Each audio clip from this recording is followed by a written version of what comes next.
Welcome to the Doubles Only Tennis Podcast, where you learn the best doubles strategies to improve your game and win more matches.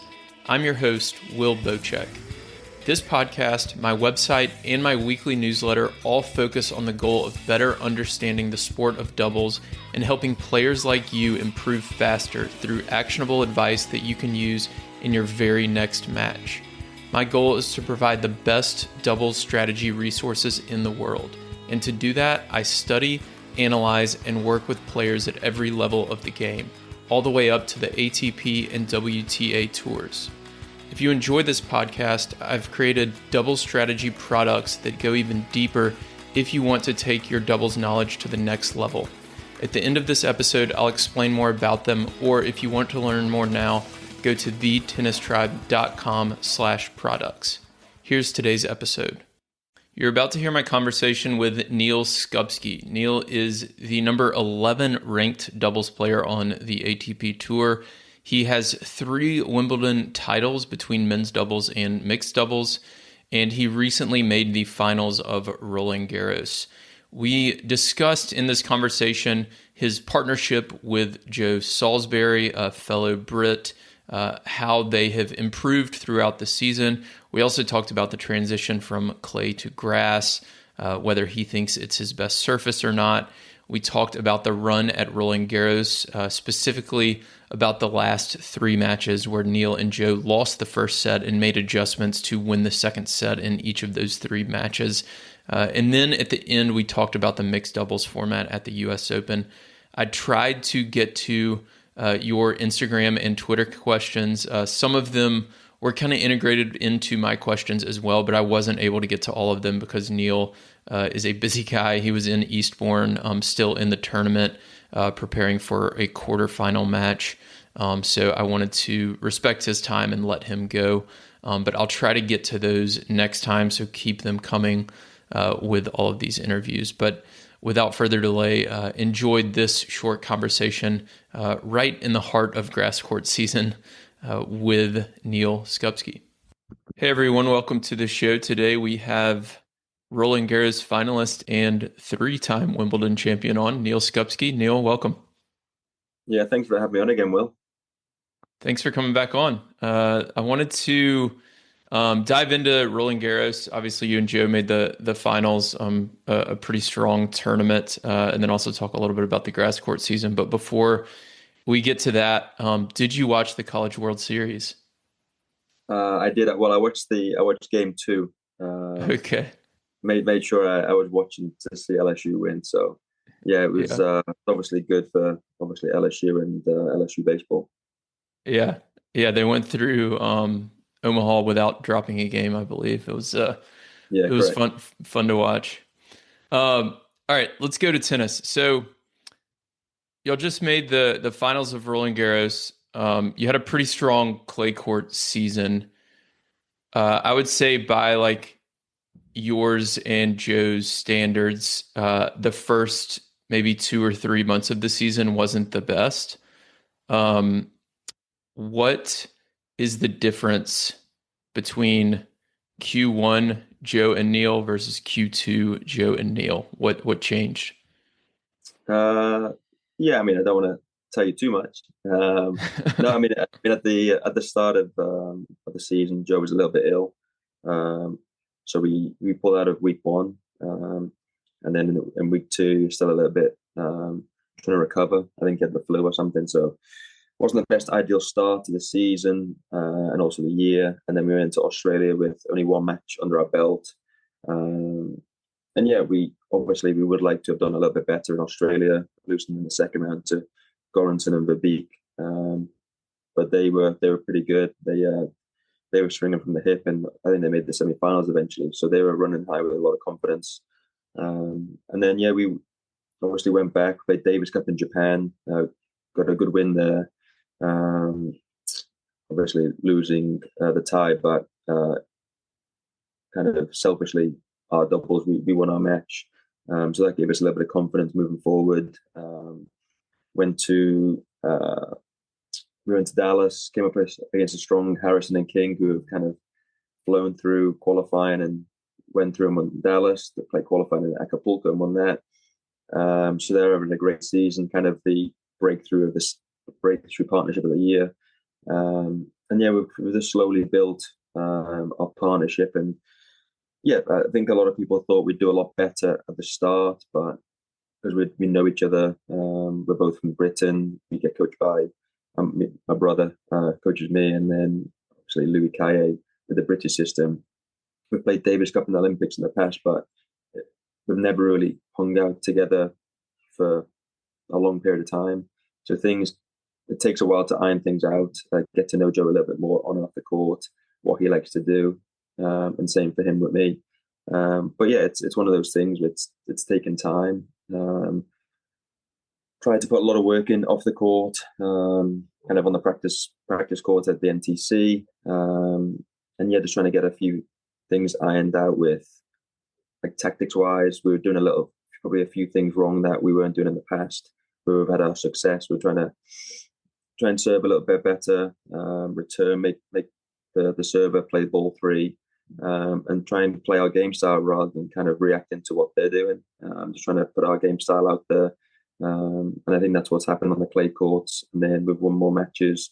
And yeah, obviously winning matches gives you confidence and belief. And that's what we've got now. And yeah, making the French Open final was not a crazy thing, but it's something that we probably weren't thinking about going into the tournament.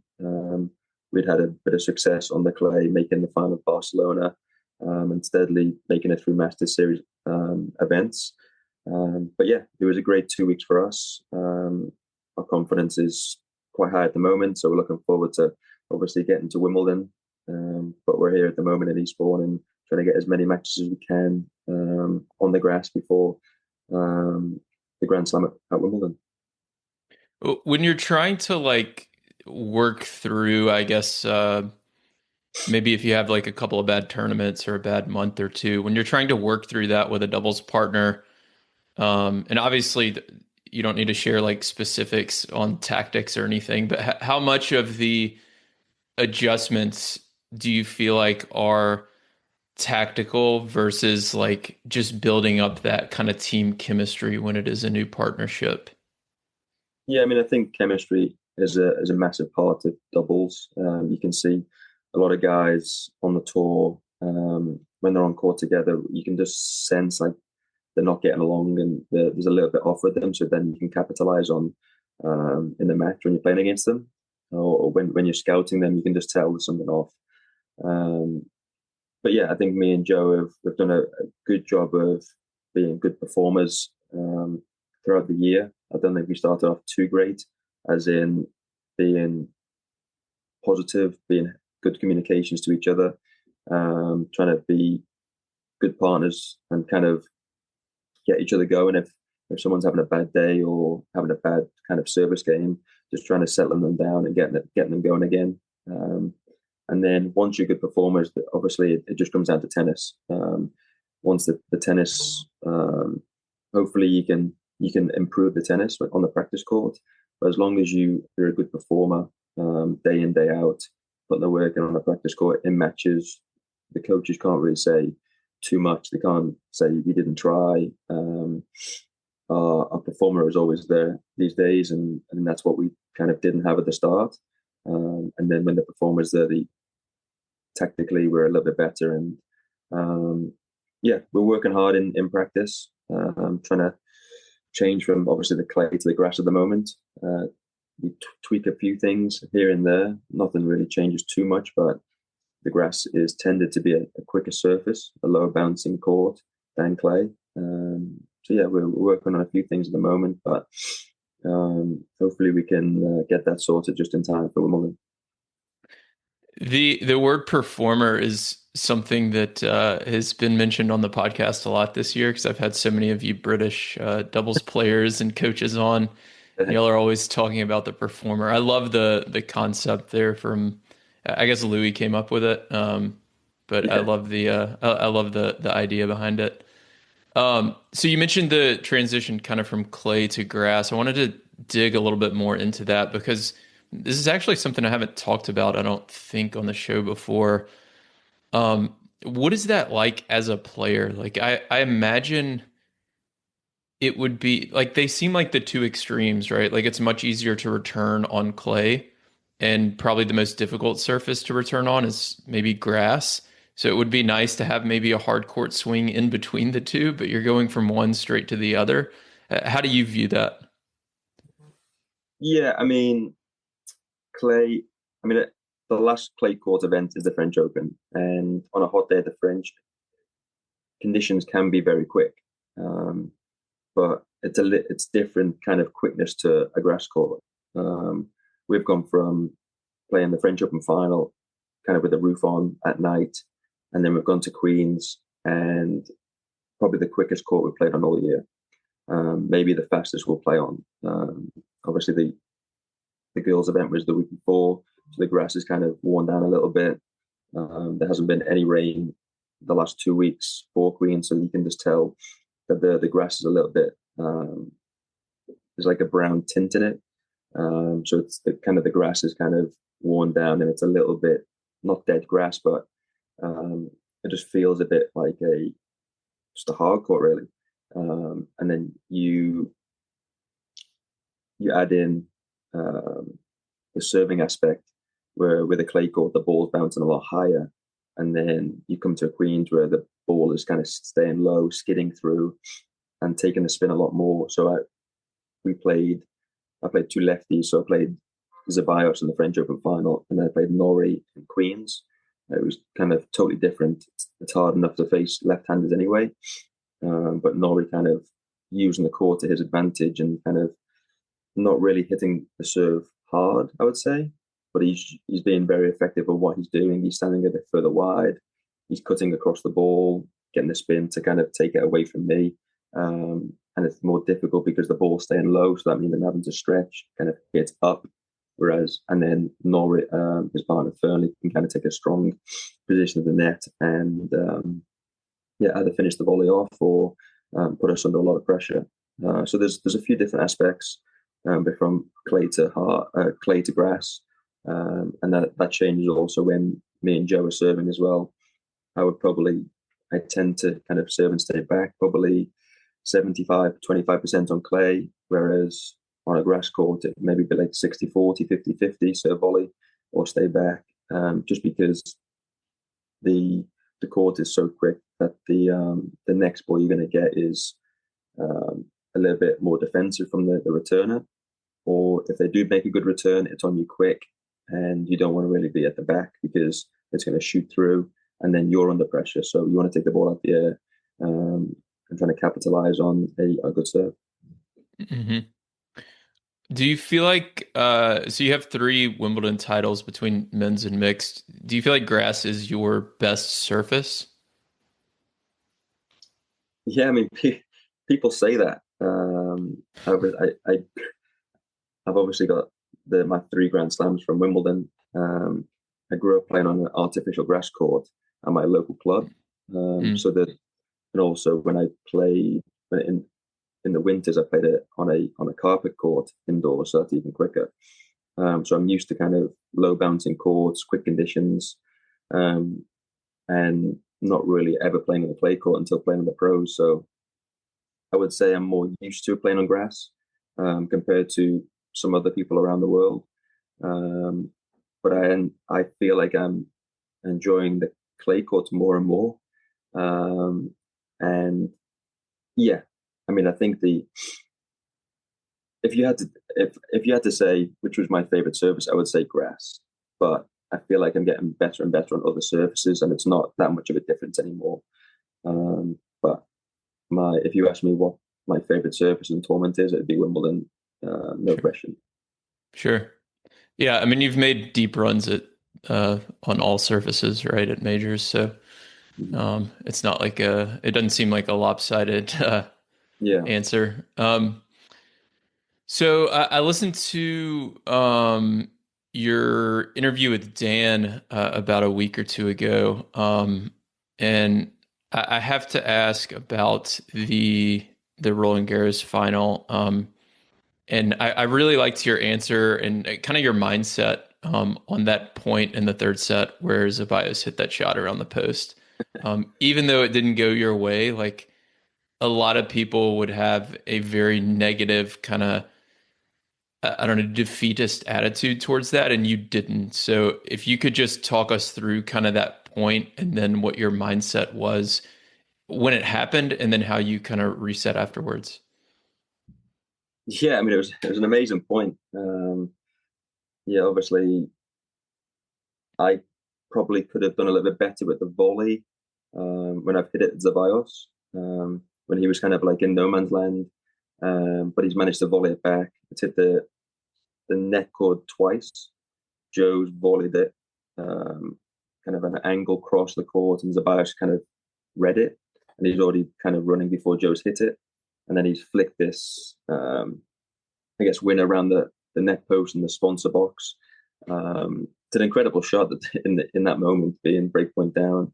And yeah, it just shows how good doubles can be, and it's an amazing spectacle. But yeah, I mean, in that situation, you're just kind of, a lot of people would be quite annoyed, but yeah, you just got to kind of hand it to him and say great shot and just kind of laugh it off, because it's just one of those things where I just felt maybe the stars were aligning for them too, because they've had a few difficult times in Grand Slam finals in the past. But yeah, it didn't mean I'd given up no matter what. I mean, it was 3-3 and then juice now, so we still got a great chance of breaking them. And yeah, they obviously hold there. And what we do, me and Joe, is we try to kind of take 1 point at a time. We try and forget what's in the past and just keep plugging away. I mean, there's no way we kind of should have have any chance of winning that final, because how it was going and how they were playing.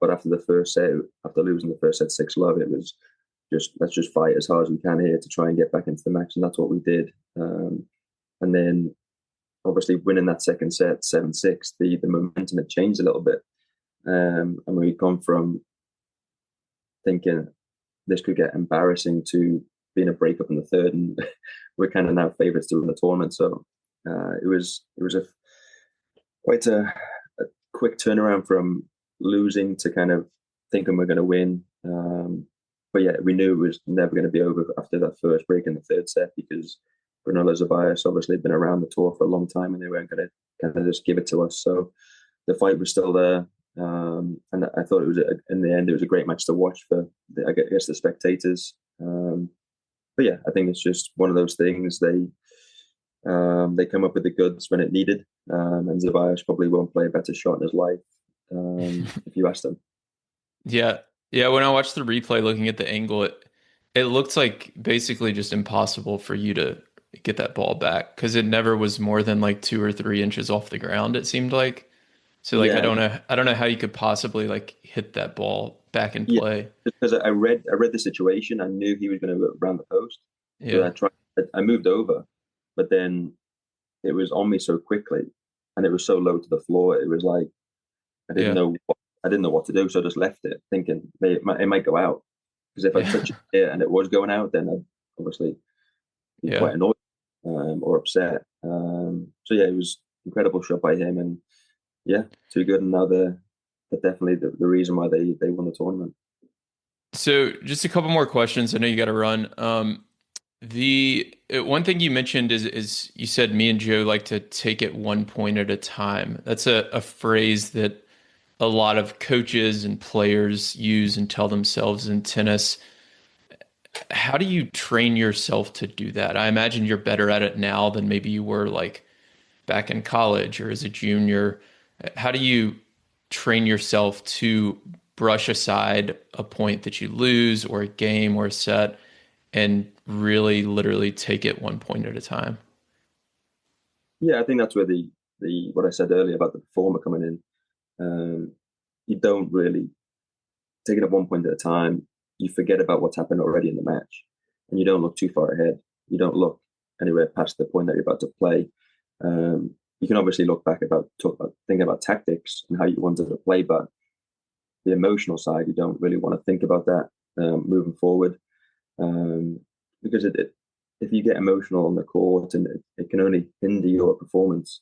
You can obviously be emotional with good positive energy to try and show your opponents that you're in the match, and to help your partner out in tough times. But trying to stay 1 point at a time is only going to be benefit to you, even if you're down in the match. Say you're maybe in a tiebreak and you're 6-3 down, it's match point to them. But if you take 1 point at a time, or a love 40 in the service game, you should have the confidence to kind of think, if it's love 40, I'm serving, I'm still the one that's I'm the, what are you going to say? I am the favorite for this point. So if you think like that, you serve, you win that point at 15-40, you're still a favorite for the next point. So if you keep thinking about them kind of small,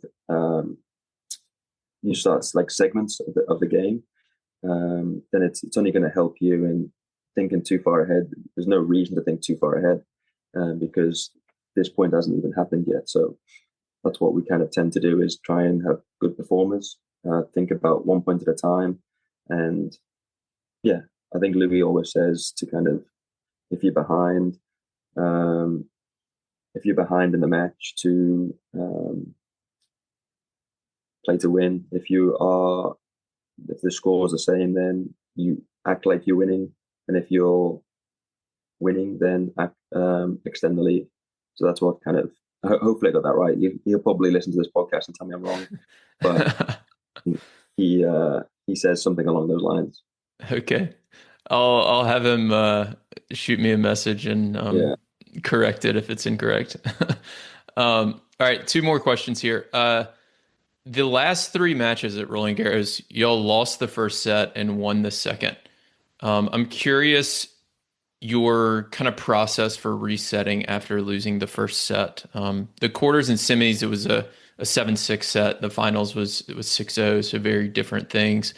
But what is your process for resetting after the first set, and how do you think about making adjustments after losing a first set? Yeah, I think in the quarters against Ebden Piers, they were obviously probably still confident from knowing that they won the Olympic gold at Roland Garros the year before. So we knew it was going to be a tough match. But I think we played a good first set against them guys, and we knew that there was only a few points in it. Maybe we were the better team and we lost. So we kind of just thought, we don't have to change too much. We just need to execute a little bit better in the next set. And I think we kind of broke early on in that second set. It was a very difficult day that day. It was quite windy. And then we could tell by the way Piers was serving, I think he'd picked up a little bit of an injury in his elbow. And then I think he's still out now. So we knew that if we just kept on going and plugging away, then we would get locks on his service game, which we did. And then the third set was more comfortable than the other two sets. And then playing the semi-final against Harrison King, we knew that was going to be a massive match. They'd beaten us a couple of times before, I think. The last time it was in Madrid, where they beat us quite comfortably. So we scouted them really well for the French. And we knew what we wanted to do in that match. And yeah, it was obviously a close first set again, but we spoke at the change of ends after the set. Don't really have to change too much. It's more about execution. And we need to go to battle with these two guys because they bring good energy and they're always kind of ready to play. And then in the end, it came down to a match tiebreak to 10 points in the third set. And it basically was just who wanted it more and who could kind of keep their head. And I think that's what we showed. We came up with big shots. And I think that experience showed at the very end. And then obviously the third match was the final, which we lost. But the 6-love set, it was more like they had played it very well in that set. We didn't play as good. They kind of dominated it. And you could just tell they wanted to kind of win. Not win more than us, but there's a bit of steel and grit in the way they were playing. So I took a toilet break, just kind of sat myself down a little bit. We came out and we just kind of fight as much as we can, not really do too much tactically differently. would just execute and see where it got us. And yeah, it got us in a good position, but we just couldn't get over the line. Okay. Yeah, it sounds like not a ton of like tactical adjustments, more just focusing on executing slightly better and uh, just Yeah, I mean, bringing that performer. yeah, the performer was definitely quarterfinal and semi, and then a couple of technical changes against Sebastian Granollers. Um, maybe which way we switch on when we were playing I formation, because they were liking one shot more than the other. We'd played them in Rome a few weeks before, more quite comfortably. You can just tell they had watched that match and done the kind of the opposite to what we were kind of expecting. Because when you beat somebody a couple of weeks earlier, you're not going to change too much. When the person that lost will probably change it up, because if they don't, if it's going to be probably the same outcome. So it was one of those things where they changed it up. It came off for them, and then we had to kind of speak after the first set to kind of we spoke saying like they're doing a little bit different to what we were expecting, and kind of change it a little bit. Yeah. Awesome. Yeah, that's what I love about doubles. It's like a chess match. Yeah. Last question for you. We had a bunch actually from Instagram and Twitter, but we can get to these another day. From Tennis Pig and Lisa HD. What do you think of the mixed format at the US Open? And will you enter, or have you entered? I haven't entered. I think we got an email today actually asking for entries. I think it closes on the 28th of July. I think it is the US Open mixed. Yeah, I'll have to speak to Desiree if she wants to enter. From the looks of the entries already, looks like there's not much of a chance of playing unless they wanted to give us a wild card. But I think Iran and Vavasori should at least get their chance of kind of defending their title. I mean, it looks like a great lineup. Who's going to play, but it's going to be interesting to see how it all pans out when it comes about during the qualifying week. Kind of taking away one of the weeks, obviously Winston-Salem, but it's a little bit disappointing that we don't have the chance to kind of play mixed doubles at the Grand Slam this year, the US Open, for all the doubles players. I understand why the US Open want to do it. They obviously want to get more eyes on mixed doubles. They probably thought it was kind of not a exhibition event, but I feel like this is more of an exhibition event now. But there's big money involved, and the singles girls and guys want to play it. So yeah, we'll see how it all pans out when the week before the US Open starts, and yeah, just hopefully in the future, like more and more doubles guys or girls get the opportunity to play in that event. Yeah, I'm sure we'll continue to see changes over the years. So hopefully that is the case. Awesome, Neal. Thanks a ton for hopping on. I appreciate the time. No, thanks for having me on. Thank you for listening to this week's episode of the Doubles Only podcast. If you're interested in diving deeper into any topics I discuss, I've created doubles strategy products that allow me to bring you more podcasts and other doubles content without relying on paid ads. I have ebooks and courses that help you make better strategic decisions during matches and become the smartest player on the court. Go to thetennistribe.com/products to learn more. You can also join my free weekly double strategy newsletter that includes video lessons and more on our homepage. If you want to connect, you can find me on Instagram, Twitter, and Facebook, or email me directly, will@thetennistribe.com.